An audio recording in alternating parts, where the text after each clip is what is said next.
온 땅에 주님의 영광이 충만해지는 성탄절이 되기를 소원하고, 오늘 주님의 영광이 우리 마음속에도 충만하게 임하게 하셔서 저희들 마음속에 평화가 있게 하시고, 주님 주시는 평안함으로 세상을 정복하고 믿음으로 승리하는 우리 모두가 되게 성령으로 충만케 하옵소서. 오늘도 이 예배의 자리에 저희들을 불러주시고 하나님 앞에 예배 드릴 수 있어서 저희들은 참 행복합니다. 하지만 이 자리에 참여하고 싶어도 참여하지 못한 심령들을 주께서 기억해 주시고, 저들도 함께 하나님 앞에 나와 예배 드릴 수 있도록 은총을 베풀어 주시기를 소원합니다. 또 하나님 아버지, 이 땅에 오신 주님의 목적은 영혼 구원이 아닙니까? 오늘 이 교회가 또 우리 모두가 하나님께서 기뻐하시는 영혼을 구원하는 일에 앞장서게 하시고, 주님이 기뻐하시는 그 일들 감당해낼 수 있도록 도와주옵소서. 오늘도 주님, 저희들이 주님의 말씀을 받습니다. 영적인 양식 되게 하시고, 이 말씀을 받는 자마다 영이 소성하게 하시고 마음에 강함이 충만하게 임하게 하옵시고, 하나님 주시는 은혜로 가득 차게 하옵소서. 예수님의 이름으로 간절히 기도하여 싸움나이다. 아멘. 이제 2014년도 마지막 달을 보내며 성탄절을 맞이하게 되시는 여러분과 여러분의 가정 위에 하늘로부터 주님이 주시는 평화가 넘쳐나기를 주의 이름으로 축원합니다. 성탄절이 되면 무슨 생각이 여러분 제일 먼저 들으세요?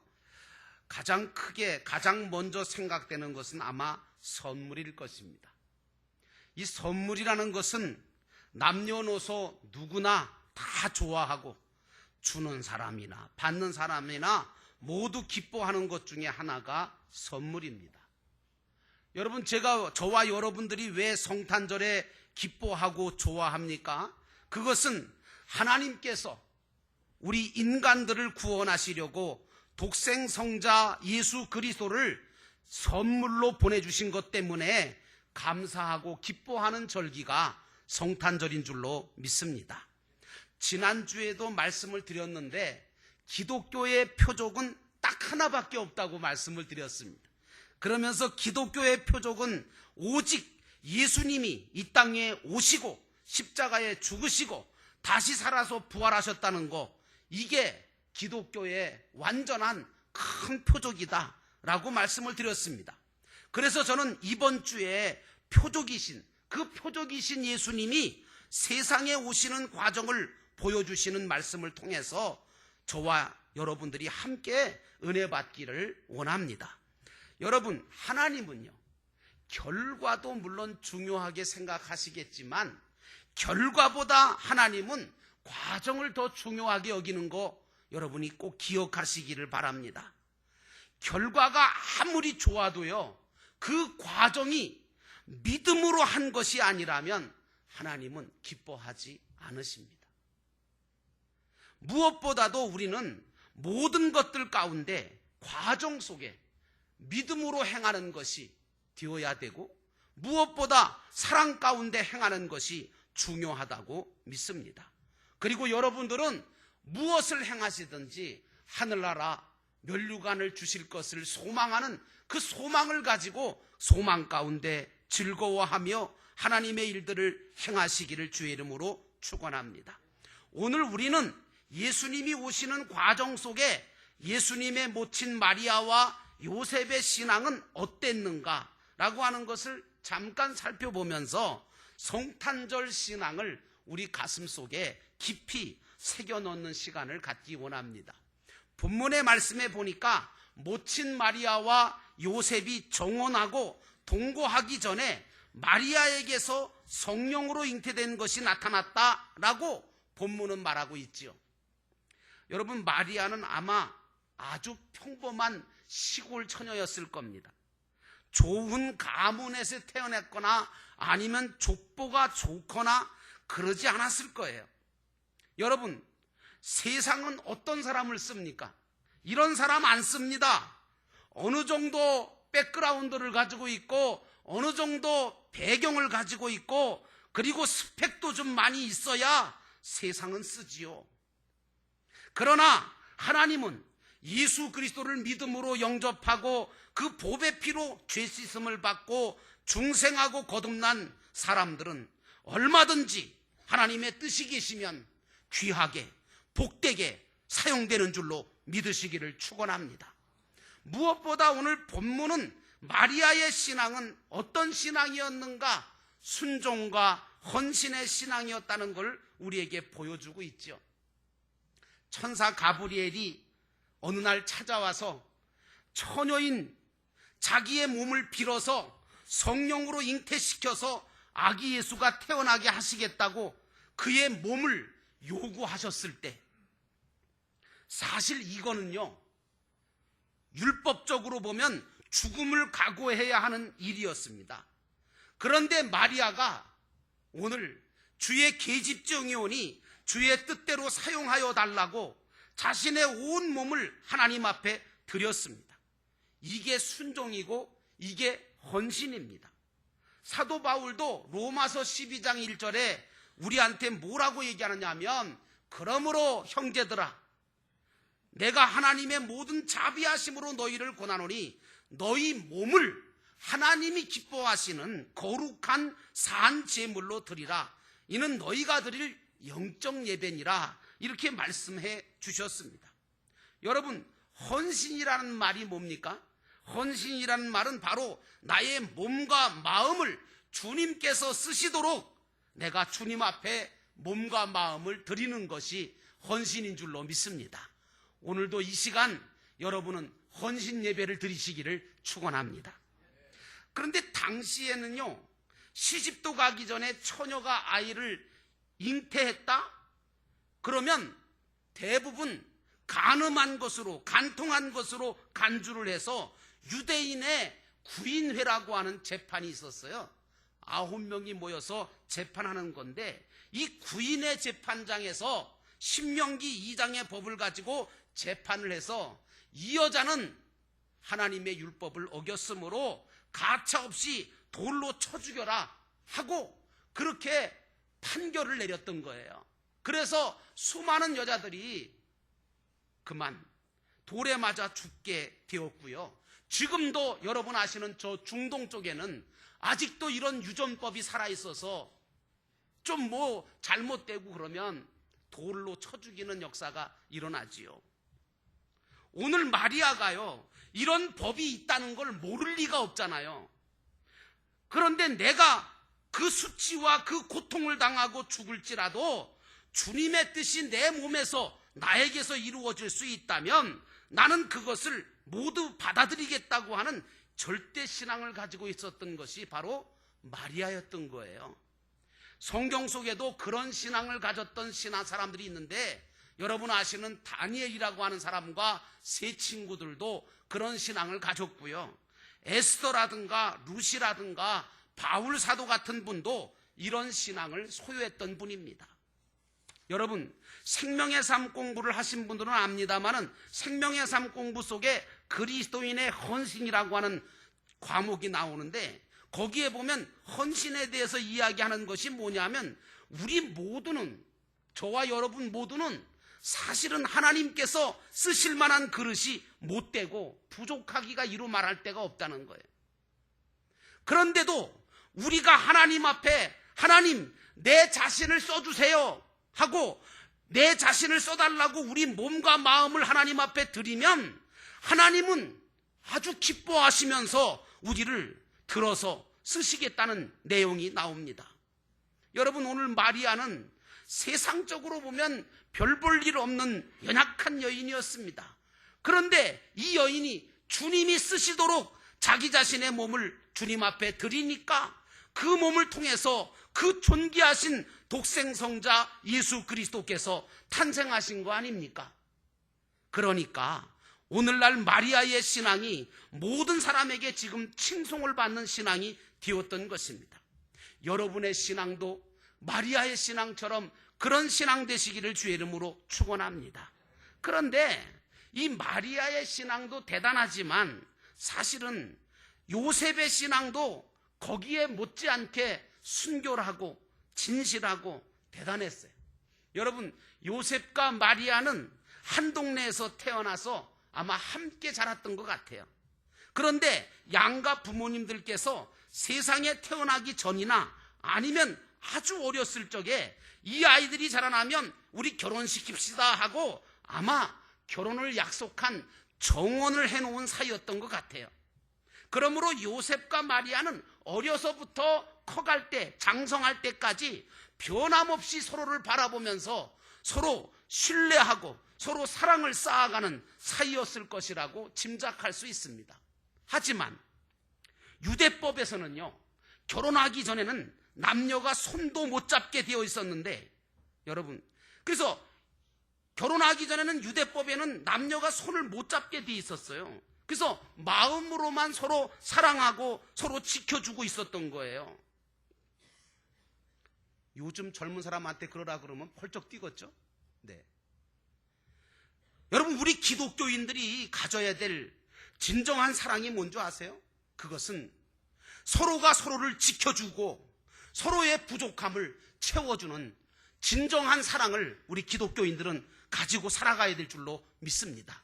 여러분의 부부가 그렇게 되시기를 축원하고 여러분의 가족이 그렇게 되시기를 주의 이름으로 축원합니다. 그런데 어느 날 요셉에게 청천벽력 같은 소문이 들려왔잖아요. 그 소문이 뭐예요? 자기 정혼자인 마리아가 아이를 임신했다는 소문이 들린 거예요. 요셉은요, 충격을 먹었겠죠. 그래서 요셉은 홀로 깊은 고민에 빠졌습니다. 그러나 그는 고민을 자기 혼자 한 것이 아니라 하나님 앞에서 고민한 줄로 믿습니다. 여러분, 우리는 고민에 빠지거나 감당치 못할 시험에 들면 가장 먼저 하나님 앞에 나아가 기도하면서 내 고민을 하나님 앞에 털어놓고 하나님의 뜻을 생각하고 하나님이 주시는 지혜로운 방법을 찾아야 될 줄로 믿습니다. 오늘 요셉은 마리아에 대해서 이렇게 고민하고 기도하다가 결론을 냈어요. 그 결론이 뭡니까?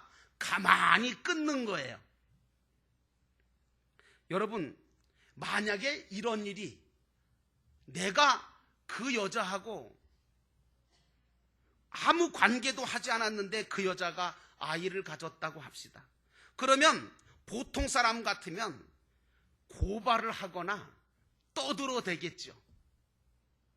그런데 오늘 요셉은 마리아에 대해서 가만히 끊고자 했습니다. 고발하지 않고 하나님께 맡기고 마리아를 보호하기 위해서 깊이 배려한 것입니다.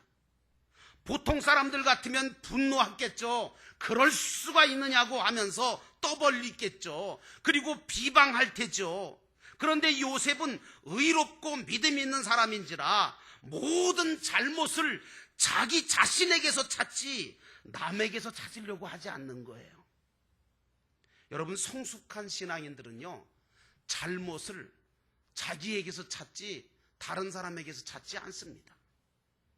우리는 다른 사람이 잘못되었을 때도 비방하거나 비난하지 말고 내 그럴 줄 알았어, 그러지 마세요.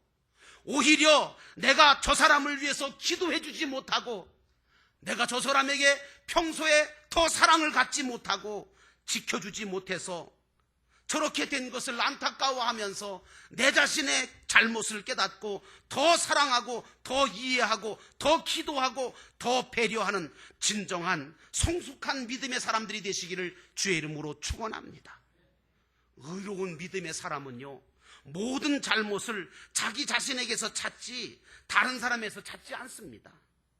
그리고 남을 배려하고 격려하고 칭찬하지 결코 무시하거나 비판하지 않습니다. 그러나 악하고 잘못된 신앙을 가진 사람은 교만하죠. 그래서 자기 자신에게는 아무런 잘못도 없고 책임도 없다고 생각합니다. 그리고 다 이렇게 된 것은 다른 사람 때문이라고 말을 하면서 모든 책임을 상대방에게 돌립니다. 그리고 다른 사람들의 약점과 단점만 드러내서 말하기를 좋아해요. 여러분들 가운데는 교만한 이런 교만병에 걸리지 않기를 원합니다. 그렇지만 오늘 요셉은 의로운 믿음의 사람이었기에 마리아가 더 이상 상처받지 않도록 배려하려고 가만히 끊고자 한 거예요. 여러분, 여기서 가만이라고 하는 말을 그냥 넘어가지 맙시다. 왜? 가만이라고 하는 말은 이 사건이 하나님께로부터 주어진 것이라는 것을 하나님께로부터 된 것으로 받아들였다는 걸 의미해요. 모든 것이 하나님께로부터 주어진 것이고 하나님이 하시는 일임을 믿는 객관적인 신앙을 가진 사람, 그 사람은 가만히 하나님을 바라보게 되는 줄로 믿습니다. 여러분, 출애굽한 이스라엘 백성들이 아시잖아요. 뒤에는 바로의 군대, 앞에는 홍해바다가 가로막힌 비하히롯에서 어떻게 했습니까? 우왕좌왕했습니다. 원망했습니다. 모세를 비판하고 하나님에 대해서 불평했습니다. 죽을 데가 없어서 여기까지 끌고 와서 우리를 죽이려고 하느냐 하면서 별의별 얘기들을 다 쏟아냈습니다. 여러분에게 묻습니다. 그런다고 홍해바다가 갈라집니까? 여러분, 그럴 때는 홍해바다 안 갈라져요. 모세가 여러분 그렇게 우왕좌왕하고 불평하고 원망하는 그 이스라엘 백성들을 향해서 뭐라고 한지 아세요? 이렇게 말했어요. 너희는 두려워하지 말고 가만히 서서 여호와께서 오늘 너희를 위하여 행하시는 구원을 보라. 사랑하는 성도 여러분, 나는 여러분들이 오늘 요셉처럼 모세의 말처럼 어렵고 힘들 때마다 하나님을 바라보고 가만히 서서 여호와께서 우리를 위하여 행하시는 구원을 보게 되시는 여러분 되시기를 주의 이름으로 축원합니다. 여러분, 왜 우리가 두려움을 느끼게 되는 줄 아세요? 왜 힘들어지는 줄 아세요? 모든 것이 하나님께로부터 온다는 신앙이 없어서 그래요. 한번 가만히 생각해 보세요. 모든 것이 하나님께로부터 온다는 신앙이 있으면요, 두려워하지 않아요. 힘들어하지도 않아요. 왜? 하나님께서 이 모든 것들을 허락하셨다면 이걸 통해서 은혜를 주시고 더 좋은 것을 주시고 더 큰 것을 주실 거라는 믿음을 우리가 가져야 되지 않겠어요? 홍해바다 가로막혔다고 절망하실 거예요? 불평하실 거예요? 떠드실 거예요? 누구 책임이라고 얘기하실 거예요? 그러지 마세요. 차라리 오늘 요셉처럼 가만히 하나님 앞에 골방에 들어가서 기도하면서 하나님의 뜻이 무엇인지, 그리고 하나님이 역사해 주시도록, 그리고 이 모든 것들은 하나님께서 주신 것이고 하나님께서 해결하실 거라는 믿음을 가지고 기도하시기를 주의 이름으로 축원합니다.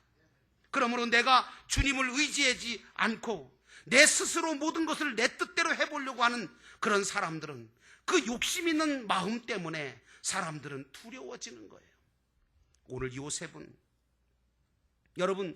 요셉은 가만히 끊고자 한 것은, 그것은 바로 마리아를 살리려고, 그리고 불행을 막으려고, 그리고 하나님의 뜻이 이루어지게 하도록 놀라운 믿음의 결단을 한 것이 바로 오늘 가만히라고 하는 단어 속에 숨겨져 있는 계시인 줄로 믿습니다.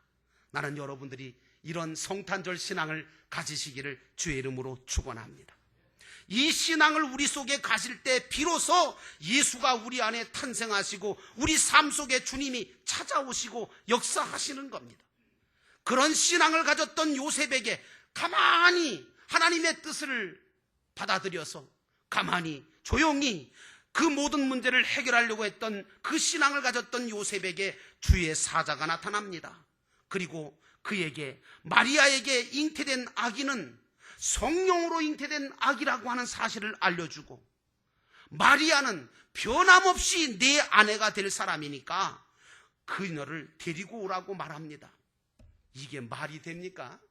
사실 이 말은요, 간단한 말 같지만 이 말씀을 이해하고 받아들이고 순종하기는요, 너무너무 어려운 말입니다, 여러분. 그런데 오늘 요셉은 이 말씀을 믿음으로 받아들이고 믿음으로 순종합니다. 요셉의 신앙은 어떻게 보면 참 단순한 신앙이다 라고 말씀드릴 수 있습니다. 여러분, 정말 좋은 신앙이 뭔지 아세요? 하나님이 그렇다 그러면 그런 줄 믿는 거예요.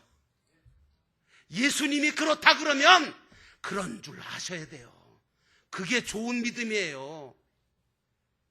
하나님이 마리아가 성령으로 아기를 잉태했다 그러면 그대로 믿는 거예요.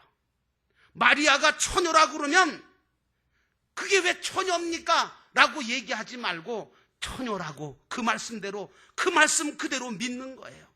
그리고 마리아를 데리고 오라 그러면 따지지 말고 묻지 말고 순종하는 순수한 믿음을 오늘 요셉이가 가지고 있었던 거예요.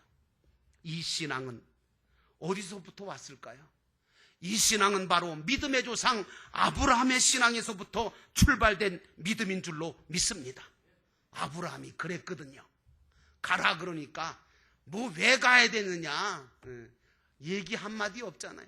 바쳐라 그러니까 그냥 바치는 거예요. 여러분, 이런 신앙을 가지고 있을 수 있는 이유가 뭡니까?